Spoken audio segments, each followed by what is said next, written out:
All right, Rabosai, good morning. It is an incredible schos, Baruch Hashem, to be able to learn with all of you. I want to thank Rabbi Richter for giving Shir on Tuesday. And it is a great zichos, Baruch Hashem, to be able to learn with all of you from Yerushalayim, Ir HaKodesh. Today's daf is Yud Daled 14. And we are picking up on Yud Daled Amud Aleph, excuse me, 10 lines down from the top. Amar Shmuel. So Amar Shmuel, my time of the Rabbanan. Asks Shmuel, what's the logic of the Rabbanan? Now, what are we talking about here? Take a look at Rashi. My time of the Rabbanan. The Amri ki ein bo achrayis nechosim gova aft mina mishubadim.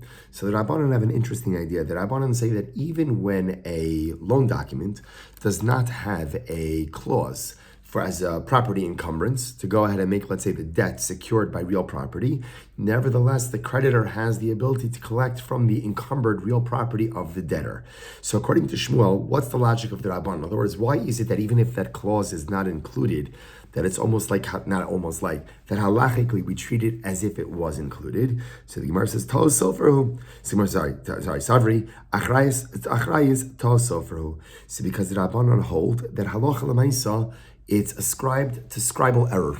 In other words, that line should have been there. The line, namely, that the debtor secures the debt with all of his real property, that should have been included in the document itself, but it was scribal error, scribal omission, and ultimately that's why it's not there. Take a look at Rashi. Achrayis ta'as soferhu, kishe'ino kasu b'shtar soferhu sheta. When that line that creates a lien against real property to secure the debt, when that line is missing, that again is ascribed to scribal error. That is attributed to scribal error. Now we'll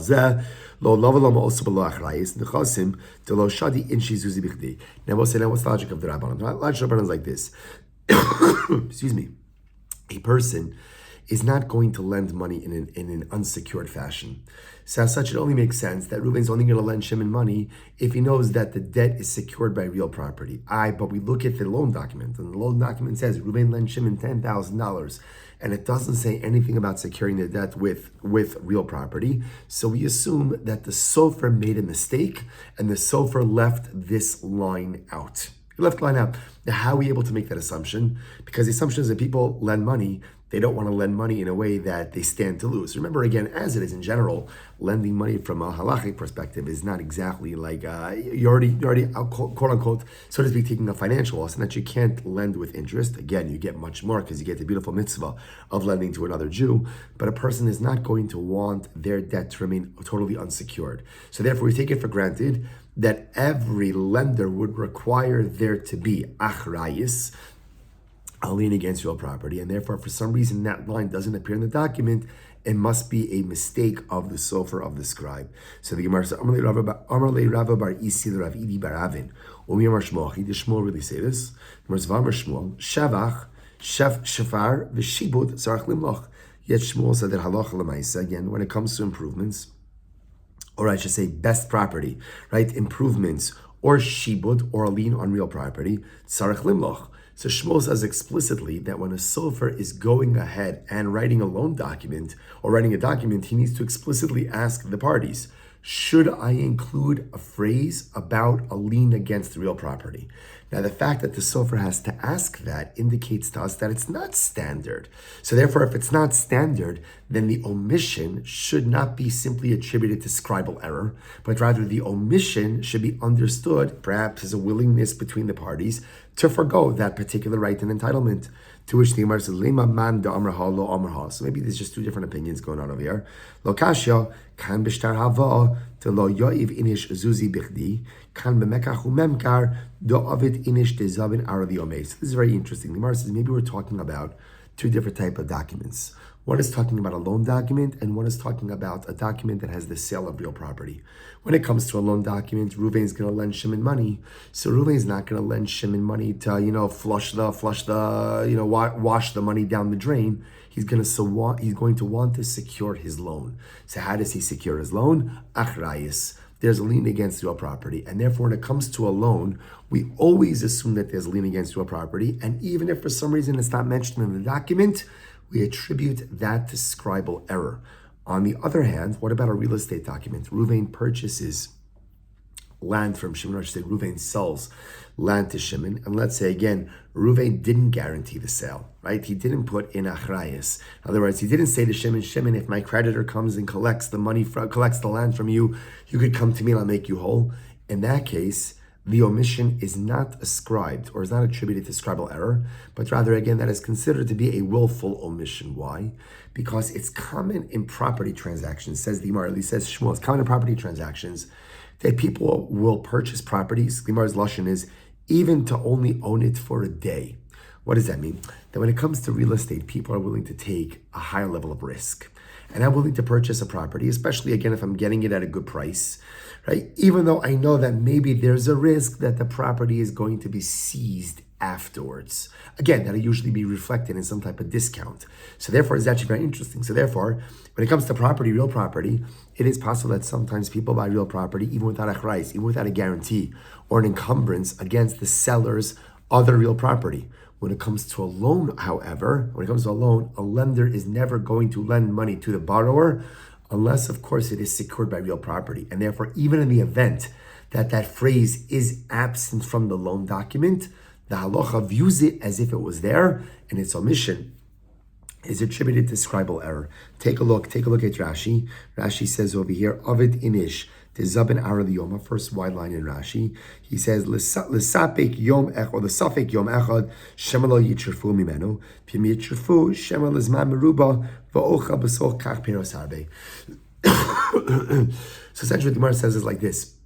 When it comes to loan documents, there's no way a person would ever loan money unless, of course, the loan is secure by a lien against real property. That's just the way loans work. And therefore, again, the line has to be in there. Achrayis, if it's not in there, we treat it as if it was there, because the only reason it wasn't there is because of scribal error. However, when it comes to real estate transactions, people do buy property even though they recognize that there is a loss, a potential loss, and that another creditor could come and seize the property. But again, they figure they'll get to go ahead and use the property for as long as they can. Really quite fascinating. The Gemara tells a story. Ki hahi da'avua barihi. Like the story of Avua Barihi, Zabin Alisa Me'achse. He bought a piece of property from his sister.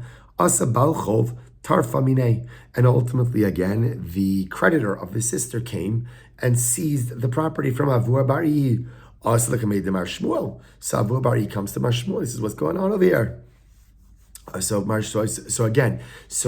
Barihi comes to Mar Shmuel and he says, listen, essentially, my sister's creditor seized the property that she sold to me, so now she has to make me whole. So Amrle, so the Gemara says, Amrle, kasvalacha achrayis. So Mar Shmuel said to Avua Barihi, tell me, did she write in the document, write a lien against real property, achrayis, a responsibility to compensate you, right, with a lien against real property in the event that the property that she sold you was seized by creditors? Amarle lo, Avua Barihi said no. Amarle imkain zil l'shlama. If that's the case, Mar Shmuel said, Shalom aleichem, lech l'shalom. Nothing I could do to help you. Amarle v'hamar hudo amar achrayis ta soferu.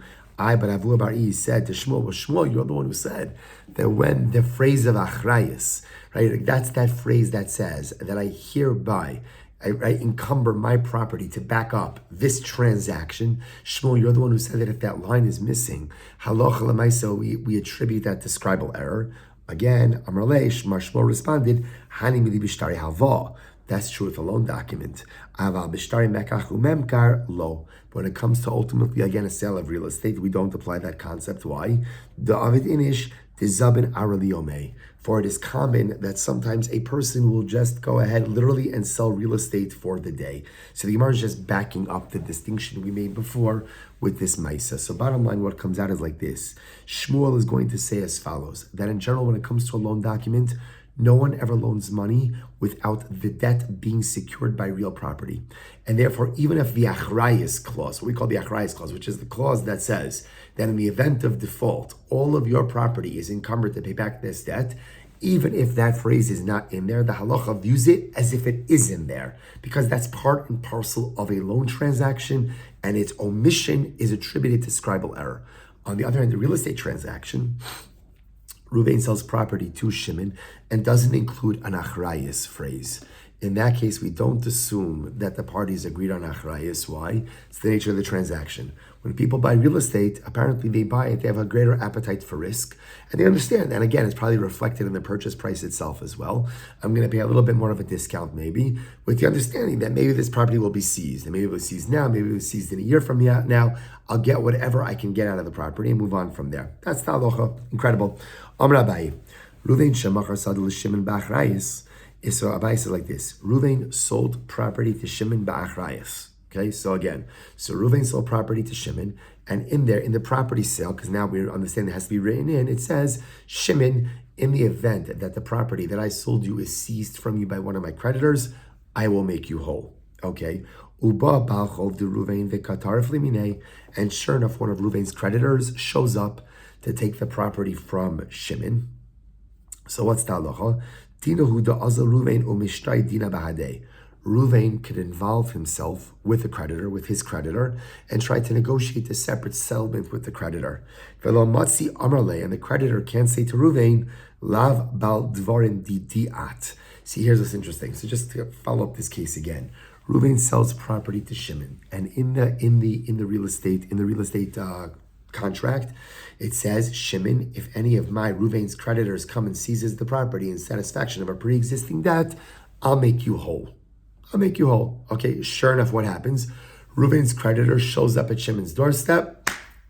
I'm here to collect property that you bought that was encumbered, and I'm here to seize it in satisfaction of my debt. Ruvain, who is the seller to Shimon, but we'll call him the credit, right? But the borrower to the creditor, Ruvain could go to the creditor and say, listen, let's work something out. Let's work something out so you don't have to get Shimon involved in this. Now, I would have thought that maybe the creditor could say to Ruvain, listen, Ruvain, sorry, that ship has sailed, right? Now I'm going after encumbered properties, don't talk to me. Halach l'maaseh, the Gemara says, no, Ruvain could assert himself. Why? Because Ruvain could say, the amarle, the mafkis mine alai, di hadar. Because Ruvain can say, listen, I am involved. Why am I involved? Because creditor, if you go ahead and seize the encumbered land from Shimon, Shimon's coming back to me. So because Shimon's back to me, I am a party to this transaction. And because I'm a party to this transaction, therefore I have the right to negotiate with you now. Incredible. Igad Amri. So the Gemara tells an alternate version, Afilu shalo ba'achrayis nami. This is interesting. What happens if Ruvain sold Shimon property without achrayis? And now, despite that, Ruvain's creditor is going after Shimon for satisfaction of the debt that Ruvain owes to him. So now there's no achrayus over here. Even in this case, Ruvain could insert himself. Why? Because Ruvain can say, listen, I don't want Shimon to be beragus with me. I don't want Shimon to be beragus with me. If you take Shimon's land, Shimon's going to be upset with me. I don't want that. And therefore, halacha l'maisa, Ruvain could insert himself. Incredible. Let's go weiter. Says the Gemara, Amar Abaye. Abaye says as follows: Ruvain shemachar sadul l'Shimon shelo ba'achrayis. So here we go.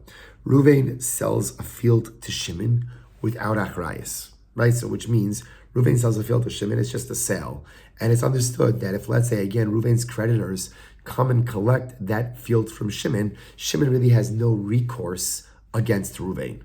No recourse against Ruvain. Okay. V'yatsu ala asikin. Now watch this. So just imagine the scene for just a moment. So Ruvain's selling Shimon property, and there's no achrayis, there's no guarantee. And as the transaction is unfolding, so Shimon begins to hear rumblings that like people are claiming that it's encumbered, that Ruvain owes them money. So now Shimon wants to back out. Is Shimon allowed to back out? So the Gemara says, Ad shelo hechzik ba, if Shimon has not yet done a chazaka on the land, in other words, if he has not yet performed a proprietary act demonstrative of ownership, then yachol achzer bo. Then in that case, Shimon, the buyer, does have the ability to back out. However, but if Shimon did a chazaka, Shimon performed a proprietary act, ultimately, again, at that point, Shimon did a chazaka, he can't back out, the transaction's done.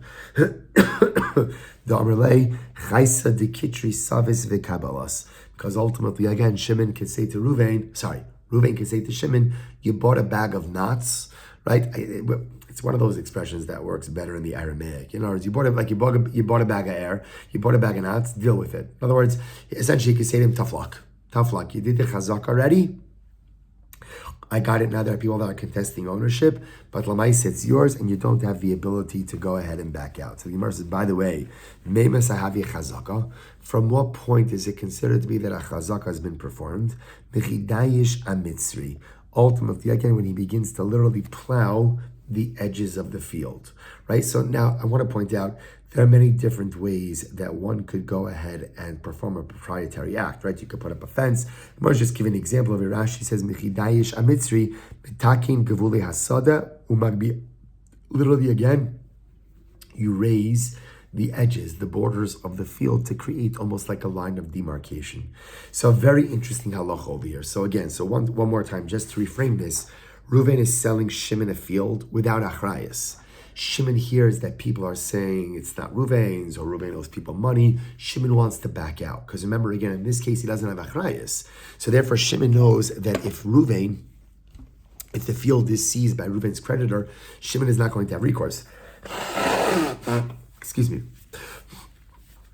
So now Shimon wants to back out because quite literally he doesn't want to be left with nothing. So can he back out? So the Gemara says it depends. If he did not yet perform a proprietary act of chazaka, then Shimon has the ability to back out. Shalom al Yisrael. If, however, he already performed the chazaka, then again it's his and he's stuck. All right, incredible. Let's go weiter. Says the Gemara. Others say, nami.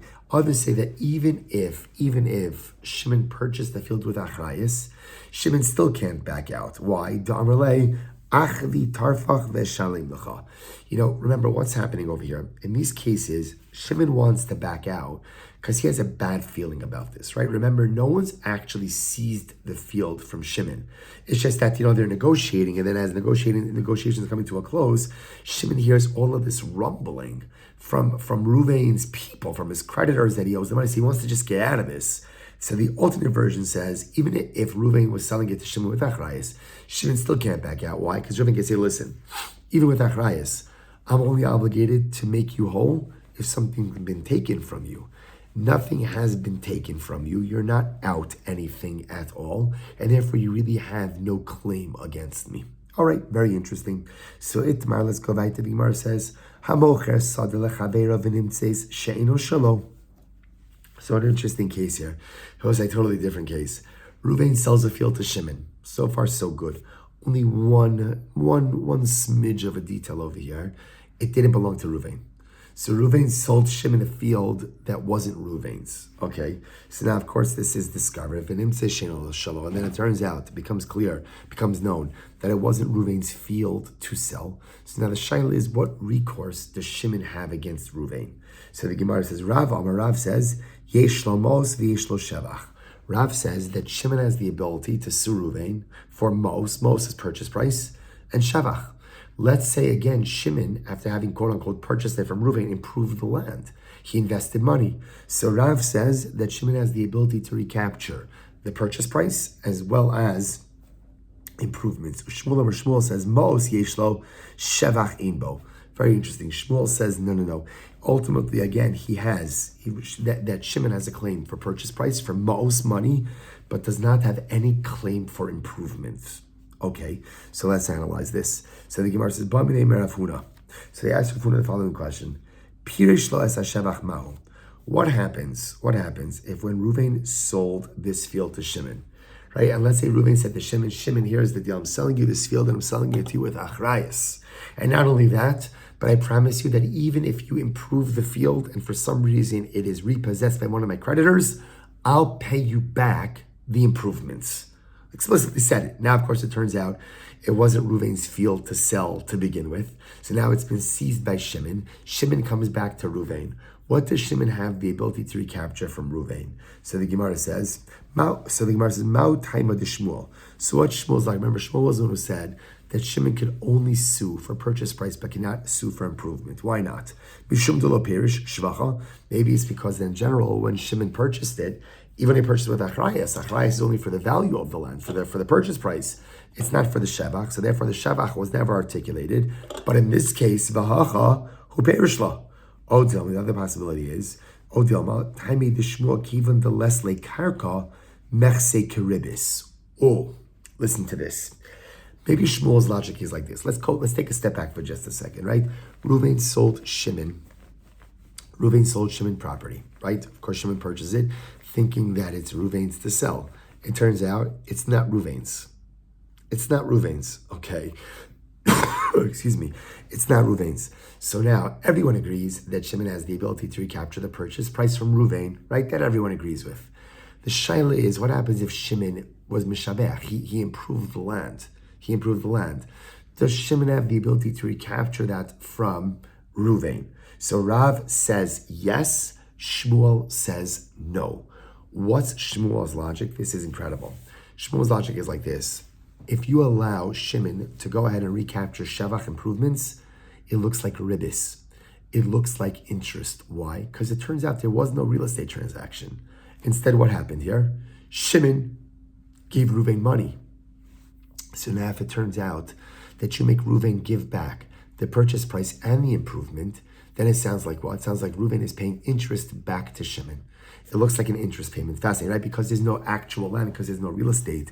It has the appearance of a ribis, of an interest transaction. Fascinating. So that's the shaila. So now, what happens? So what happens if when Reuven sold the fictitious land to Shimon, he guaranteed Shimon achrayis, both for purchase price and for shevach, for improvement?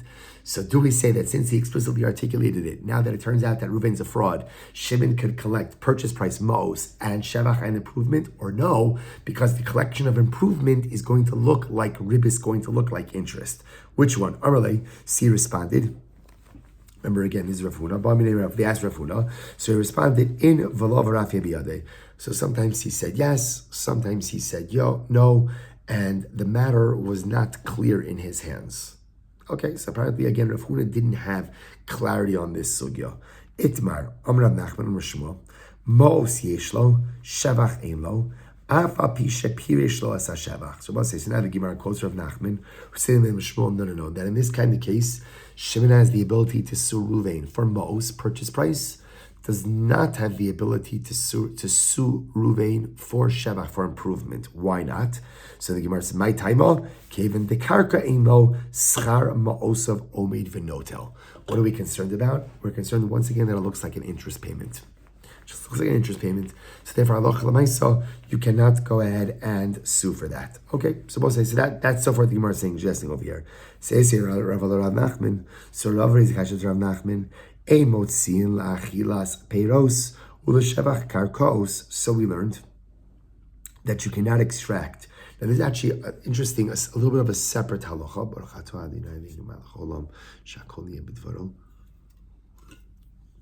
A little bit of a separate halacha that you can't extract from encumbered properties for achilas peros, literally again for the consumption of peros, of produce, the shevach karkos, improvement of land, ulamazon ha'isha v'habanos, or for the support of one's wife and children, minechasim mishabad, from encumbered properties, mitnei tikkun ha'olam. Ultimately, again, for the benefit of society. All right, so let's unpack this a little bit. Take a look at Rashi for just a moment. Rashi says, lemazon ha'isha v'habanos, t'nai ksuva shemekabel alav, at tehei yasva bebesi, umissina minechasi, v'china banos, binan nukvan diavile minai, inon yahon yasvam bebesi, umissina minechasi, ad dedelak chon govron, emotzin la'achad. Listen to this. So there's a Tanai Miksuva, right? That a woman ultimately, again, even after death, if her husband is supported by the estate, female daughters are supported by the estate until they get married. So you cannot, let's say the husband's estate sold off all the property. So now the estate can't go ahead and claw back property in order to take care of this obligation to the wife and to the daughters. Why not? For the benefit of society. What does this mean? Take a look at Rashi. Shem'ata omer yitrafu lekuchos al kach ein lecha adam shel keach sada mechabero ta'in lecha adam she'ein chov zem mutal alav v'davar she'ein lo kitzvehi v'achilas peros shevach karkos nami davar she'ein yaduahi hu v'eina lekuchos yodim leizar bekach. Here's what's interesting. There are certain things that, although there's an encumbrance, we can't let the creditor be motzi, extract sold property. Why? Because otherwise, the whole fabric of transactional reality will fall apart. Just a simple example. Let's use mazon ishin, right? So a man is obligated to support his wife, both, again, during his lifetime, and even in the event of death, the estate is obligated to. Now, same thing with single daughters. So now, what happens if halacha l'maisa, the estate sold off all of its property and now wants to go ahead and claw back some of the property to take care of the mazonos of the wife, the mazonos of the children, of the daughters? The concern is if we allow it, no one's ever going to want to buy property. Why? Because the truth is, people have wives and people have children, and if there is this encumbrance that is always there, it makes it almost impossible to buy property with clear title. So therefore, Chazal said, you are not allowed to extract sold property for the purpose of the mazonos of one's wife or the mazonos of one's daughters. And included in that, ultimately, is shevach karkos, improvement of land. So the Gemara says, now what's interesting is, so you can't pay these debts, these aforementioned listed debts, so you can't pay them from encumbered properties, but you can pay them from unencumbered properties. V'katani mihas, and what do we see from here? The shevach karkos. One of the things in this list is improvement to real property.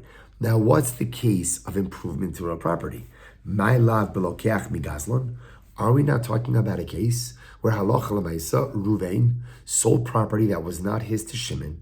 Shimon now finds out that it wasn't his, right? The real owner comes and takes it back. That Shimon could go back to Ruvain both for Ma'os purchase price and shevach and improvement. Okay, maybe Shimon can't go and retrieve Ruvain's nechasim mishubadim, right? He can't go and retrieve encumbered properties, but he absolutely could collect from unencumbered properties. To which the Gemara says, Lo bebalchov. No, we're not talking about that case. We're talking about a creditor. It's about a creditor. Okay, so the Gemara says a creditor, Lo bebalchov. So the Gemara says, Iba balchov, ema reisha in motzia lachilas peros. So here's the problem. If someone talking about a creditor, so the reisha said, you also can't extract nechasim mishubadim for the consumption of peros, of produce. Viva balchov, mi isle peri. Is there such thing as peros when it comes to is there such thing as peros when it comes to a balchov, when it comes to a creditor? Of course not. Rabbi Shmuel said, balchov gova es shevach, right? That ultimately, again, a balchov, a creditor, could go ahead and collect the improvement. Shevach in, improvement, yes. Aval peros slow, but ultimately, again, not any kind of produce. Incredible. So the Gemara says, Elo, pshita v'gozov and exal. So you have to say, what is it talking about? You have to say that it's talking about a case of where Ruvain stole property. Unbeknownst to Shimon, Ruvain sells the stolen property to Shimon, marketing it as his own property. Shimon then finds out. Shimon goes back to Ruvain, and he could claim Ma'os purchase price and shevach and improvement. Again, the caveat being he can't claim improvement from the chasim mishubadim, but absolutely can prove from the chasim menichorin. To which the Gemara says, Yomi the reisha goes of an exal. So since the first part of the brayso was talking about a case of stolen property, seifa nami begoes of an exal. So the second part of the brayso also has to be talking about stolen property. So the Gemara says, midi area. I don't understand. Maybe the cases are totally independent. Hakidi isa, v'hakidi isa. Perhaps again, both situations are supposed to be reckoned as fundamentally different. To which the Gemara says, I v'halo tani hachi, but it didn't say this, right? The Gemara says, but it didn't go ahead. Excuse me. To which the Gemara says, but it didn't actually say this. V'halo tani hachi. To which the Gemara says, I'm sorry. To which the Gemara says, l'shevach karkos ketzad. So the Gemara says, so what's the case of shevach karkos?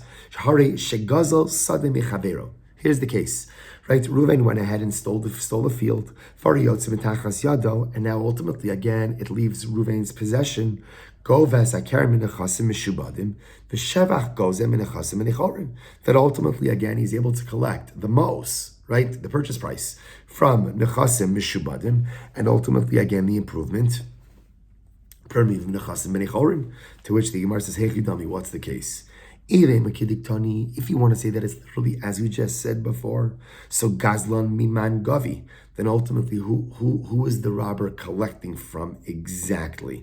Right? When ultimately, again, remember, The rabbi, it sounds like the robber is coming, or the robber is collecting something. The robber never paid for anything. The robber is not out anything. So who would he be collecting from? Ella, lav kigon shegazal sadam mechavero, umechara la'achar v'hishpicha. So rather, what do you have to say? You have to say that it's talking about a situation of where Reuven stole property, sold it to Shimon, and Shimon went ahead and improved it. And now what happens? That halacha l'maisa,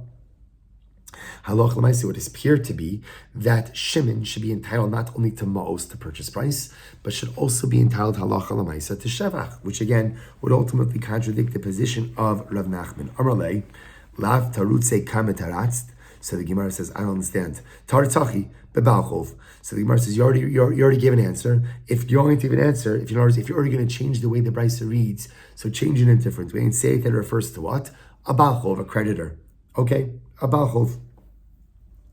So halacha l'maisa, here we're talking about a situation where ultimately, again, the land wasn't stolen, but rather the land itself was taken by the seller's creditor. All right. So the Gemara tries to prove this point. So Tashma, la'achilas peros keitzad.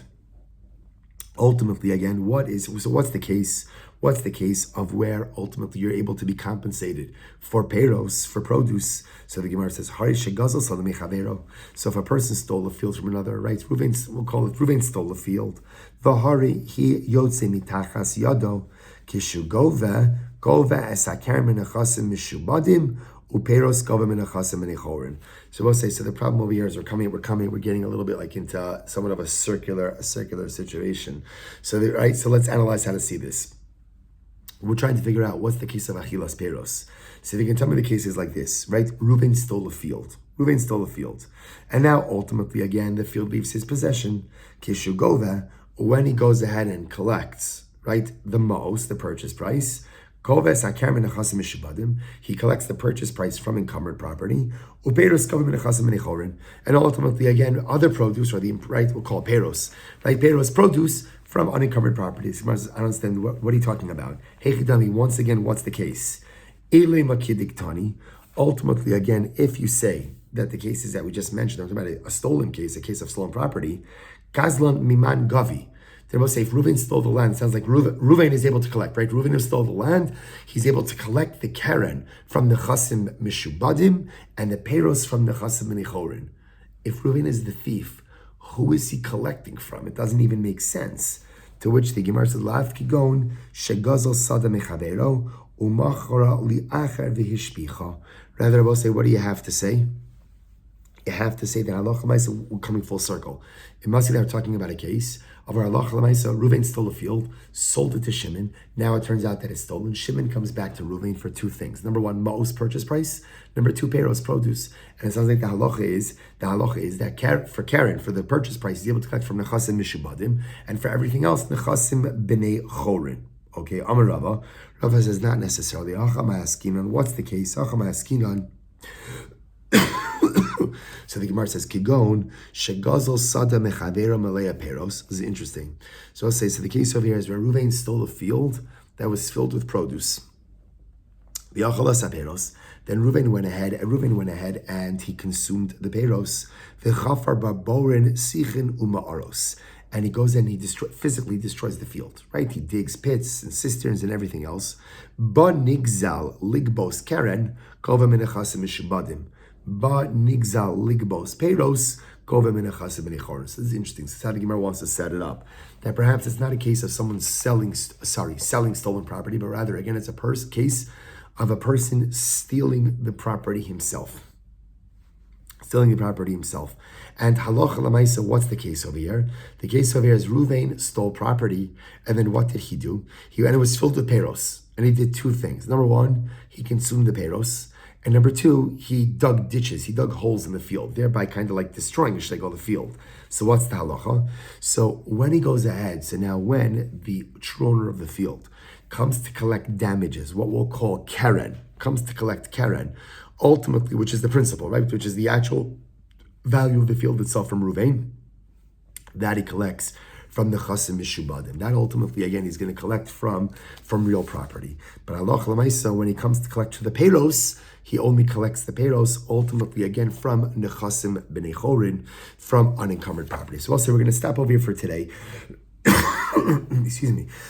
So therefore, our major core question still remains unanswered, right? Which is that halacha l'maisa, in a case where Reuven goes ahead and steals property and sells it to Shimon, everyone is in agreement that Shimon has the ability to sue Reuven for the purchase price, what we call keren or ma'os, which is the amount of money paid for the field. The shaila is, if Shimon went ahead and made improvements to the field, does Shimon have the ability to recapture those amounts from Reuven or not?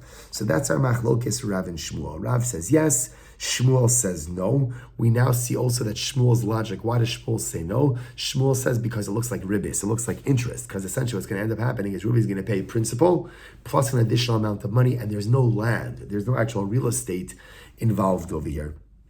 So that we'll say, so that machlokes is still open-ended, and Eretz Hashem, we will be zocheh Eretz Hashem to go ahead and resolve it tomorrow. So our major takeaways from today, we'll say, is that, so that machlokes is open-ended.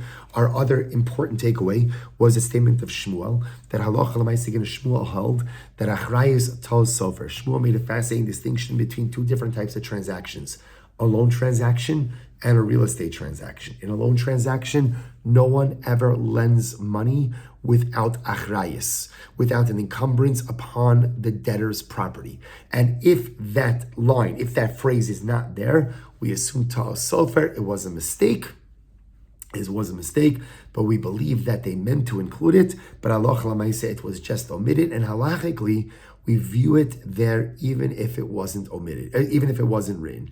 A real estate transaction, on the other hand, interestingly enough, is people will buy real estate even without achrayus. But the risk. Okay, so first off, there's risk, you'll buy it at a discount. And also when it comes to real estate, the person will get whatever they can get out of it. And even if it gets repossessed at a later time, they'll still benefit from it from some. But I think also there's just a beautiful Musar Haskellness also, this idea. I wanted to finish with that first and then come back a little bit. Just this idea that according to Shmuel, achrayus ta'as sofer, that sometimes even things that we don't say or things that we don't write are automatically included in the reality, right? So in other words, Reuven lent Shimon money. Reuven didn't write a phrase of achrayus, on an encumbrance. But again, even though he didn't say it or he didn't write it, halacha l'maaseh it's there. I was thinking about this a lot, like, in relationships. So sometimes there are things that we know we should say to other people. Right? I should tell my wife that I love her. Right? I should tell my kids that I'm proud of them. Not just like when they do something of note, but just day in and day out. I should tell my fellow Jew how much I love them and appreciate them. So a lot of times, what ends up happening is, like in life, we don't say things because my wife knows that I love her, and my kids know how proud I am of them, and every Jew knows that I'm madly and deeply in love because I love every single Jew in Am Yisrael. So I think what the Gemara is also sensitizing us to is, don't assume that people know the things you think they know. All right, let me try that once more. Don't assume that people know the very things that you assume they know already. Say it. Okay, happens to be by achrayus, by an encumbrance, it works, right? If you did not go ahead and write a phrase of achrayus, an encumbrance, it's there. It's there. Reuven didn't communicate it to Shimon when he was lending money. It's okay. It's halacha l'maaseh, it's there. But that's only by loans. It's only by loans. By everything else, if you want someone to know something, you need to say it. You need to say it. So you need to tell people how you feel about them. You need to tell people how much you care about them. You need to make sure to tell the people who are meaningful to you in your life how and why they are meaningful to you and how much you appreciate what it is and what they do and what they give. Just spent the last day today in Eretz Yisrael. Such an overwhelming day. We'll speak about it at a different time. But from going ahead and visiting with a bereaved mother in Yavne, to then going to the Moshav, or to the kibbutz of Zikim, and of Kerem Shalom and Kfar Aza, and we realize that we are part of such a strong and such a vibrant and such a holy people. And I realized that one of the things kind of reflected in this Gemara is, I don't know that we say, like, I love you to each other enough. I mean, like, v'ahavta l'reacha kamocha. I don't mean to people you're related to. I just mean to people with whom you share the same soul with, because we're all a part of Am Yisrael. I don't know. Sometimes I think, like, in times of tzara, times of difficulty, so we take the time to say, I love you. We take the time to say, I'm with you. We take the time to say, I'm standing by your side. But the truth is, we should always say it. We should always say it. We should always take the opportunity to say how much we love each other. We should always take the opportunity to say how much we care for one another. And even though, again, of course, you know that I love you, and you know that I love you, I know that you love me. I'm sorry, it's late. Words aren't coming out of the same way, right? We all know that we love each other. We might know it, but it's important to say it. The only time in halacha where you don't have to say something and it still creates a reality is in loan documents. In every other area of life, in every other relationship, if you want someone to know something, you have to say it.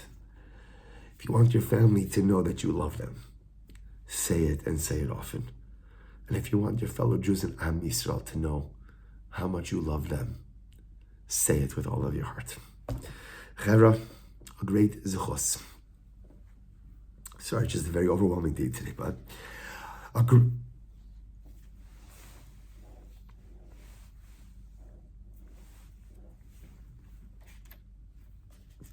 great source, Baruch Hashem, to be able to do the daf with you from Yerushalayim. I know that it's not the same virtually, but thank you. This is selfish that I get to learn with all of you. I get to do the daf with all of you. It's an incredible schos. Incredible schos to learn with all of you. Incredible schos to be here with our incredible chaver here in Yerushalayim. An overwhelming schos to be here with our brothers and sisters in Eretz Yisrael, who are literally Kodesh Kadoshim, each and every one of them. Chavra, I wish you all a wonderful day, and I look forward to learning together with all of you tomorrow. Kol Tov and Shkayach, everyone.